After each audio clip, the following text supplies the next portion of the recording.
안녕하십니까. 조갑제TV 시청자 여러분. 저는 조갑제닷컴의 조세별입니다. 지금 시각은 2021년 4월 29일 오후 5시를 가리키고 있습니다. 이 문재인 정부의 못된 버릇이 참 여러 가지 있습니다만 그 중의 하나로 꼽을 수 있는 것은 바로 고소 고발을 남발한다라는 겁니다.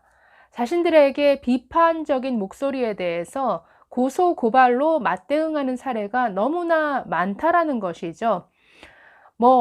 모욕했다, 나의 인격권을 침해했다, 명예를 훼손했다 등의 이유로 상대방을 고소, 고발하는 경우가 너무나 많습니다. 모든 권력을 장악한 힘이 있는 이 집권 세력이 자신들을 비판한다고 해서 거기에 고소, 고발로 맞대응하는 것은 민주사회에서는 굉장히 자제해야 될 일이죠. 왜냐하면 그것은 상대방에게 상당한 두려움이 될 수 있습니다. 굉장한 압박감으로 작용할 수 있고 나아가서는 폭력으로 작용할 수도 있다라는 것이죠. 그리고 대통령 정도 되면 또 국회의원 정도 되면 또는 장차관 정도는 이렇게 힘을 가지고 있는 사람들은 얼마든지 자신을 항변할 수 있는 수단들이 있습니다. 자신이 원하는 장소에서 원하는 시간에 얼마든지 기자들을 불러 모을 수 있죠. 그리고 그런 언론을 통해서 얼마든지 자신의 입장을 나타낼 수 있습니다. 그것을 언론은 반드시 써주죠. 그렇기 때문에 정말 자신의 명예가 회복할 수 없을 정도로 침해당했다라고 여길 정도가 아니면 고소 고발을 자제하는 게 맞는데, 이 문재인 정부는 어떻게 된 게 정말 사소한 일에 일일이 일반 시민들에게도 고소 고발을 남발하고 있는데, 자, 여러분 기사 한번 보시죠. 오늘 중앙일보 기사인데, 자, 비판 전단 뿌린 청년이 모욕죄로 송치되었다라는 이런 뉴스입니다. 자, 30대 청년이 햇수로 3년간 경찰 조사를 받은 끝에 대통령을 모욕한 죄로 지금 검찰에 송치됐다는 내용입니다. 기소가 될지 여부는 두고 봐야겠습니다만은 지금 3년간 무슨 아주 중대범죄를 저지른 것도 아닌데 상당한 수사를 받았습니다. 자, 이 30대 청년 김정식 씨, 제가 알기로는 이분 그 신전대협에서 활동한 분으로 알고 있는데요. 자, 이분은 2019년 문재인 대통령과 여권 인사들을 비판하는 내용의 그런 전단을 국회 주변에 살포한 혐의로 경찰 조사를 받아왔습니다. 자, 영등포 경찰서에서 3년간 아주 강도 높은 조사를 받았는데, 자, 어떤 조사를 받았냐면 휴대전화를 압수당해서 포렌식까지 당했습니다. 아니, 무슨 조직적인 범죄를 저질렀나요? 비판 전단 하나 뿌렸다라고 해서 휴대전화까지 가져다가 포렌식을 한다? 이뿐 아니라 경찰에 10차례 가까이 출석해서 추궁했다라고 합니다.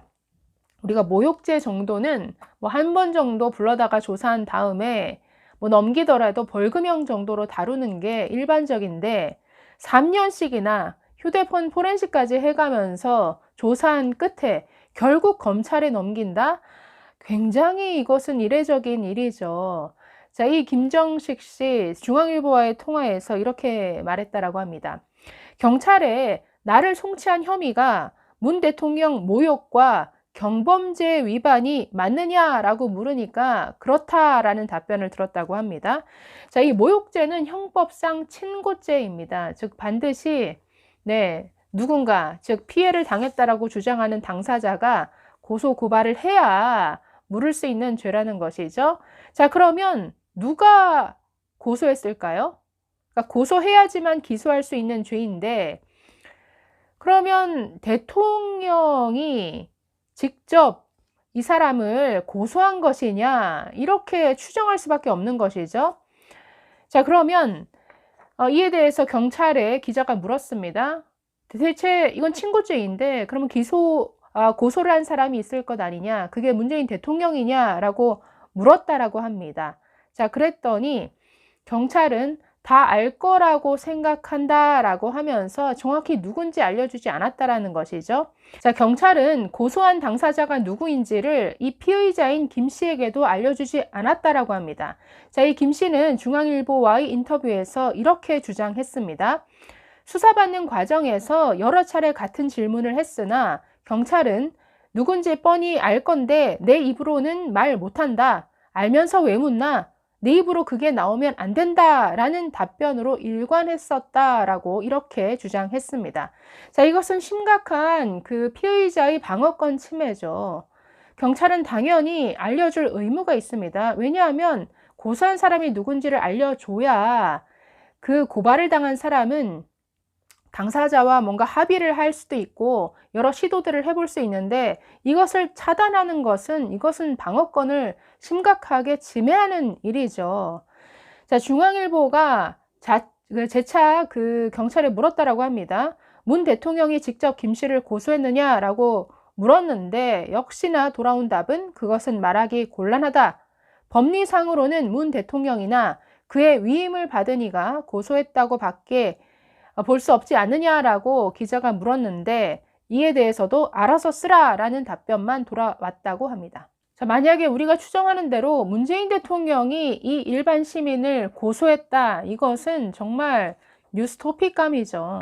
자, 대통령 2020년 8월에 여러 종교계 지도자들과 만나서 이렇게 얘기한 바 있습니다. 대통령을 모욕하는 정도는 표현의 범주로 허용해도 됩니다. 대통령 욕해서 기분이 풀리면 그것도 좋은 일입니다 라고 이렇게 말한 바 있는데, 이렇게 말해놓고 일반 시민을 비판하는 전단지를 뿌렸다는 이유로 대통령이 직접 고소를 했다라고 한다면 이것은 정말 외신에 대대적으로 보도해야 될 이런 토픽감이죠. 이 외에도 또 다른 사례가 있습니다. 한때 신발 투척 열사로 불리었던, 국회에서 연설을 마치고 나오던 문재인 대통령을 향해서 신발을 던졌던 정창욱 씨, 결국 그 신발 투척한 건으로 구속되지는 않았지만 나중에 다른 집회에서 경찰을 폭행했다는 이유로 결국 구속까지 당했습니다. 자, 이분의 케이스를 보면, 자, 당시 지난해 7월 16일이었죠. 이때 대통령을 향해서 신발을 투척한 일이 벌어졌습니다. 당시에도 경찰은 무리하게 구속영장까지 신청을 했었습니다. 당시에는 증거인멸이나 도주의 염려가 없다는 이유로 법원에서 기각이 됐었는데, 한 달 뒤에 광복절 집회에서 경찰관을 폭행한 혐의로 결국 구속이 됐습니다. 당시에도 굉장히 뭔가 억울한 사정이 많았던 것으로 보이는데, 왜냐하면 제가 이 아드님을 만난 적이 있습니다. 그분의 주장으로는 당시 정 씨가 집회 현장에 가기 위해서 이 경복궁 옆길을 걸어 올라가는데 경찰관 여러 명이 일부러 다가오더니 감싸더라는 겁니다. 자, 그러면서 굉장히 폭행을 유도했다라고 이 아들은 주장을 했었는데요. 당시 또 기부스를 한 상태여서 뭔가 반항할 수도 없는 이런 상태였는데, 경찰들이 결국 폭행으로 몰아가서 결국 구속까지 됐었다라고 이렇게 주장한 바 있습니다. 자, 이 정창욱 씨는 원래는 구속됐다가 올해 2월 말에 6개월의 구속 기간이 만료되어서 석방을 앞뒀는데, 이례적으로 2월부터 정시 재판을 맡은 이 신혁재 판사가 세월호 유족을 모욕했다라는 혐의로 이 구속 기간을 연장해 버렸습니다. 아니, 모욕 혐의로 구속 기간을 연장했다. 사실 모욕 혐의로 구속하는 경우도 거의 없죠.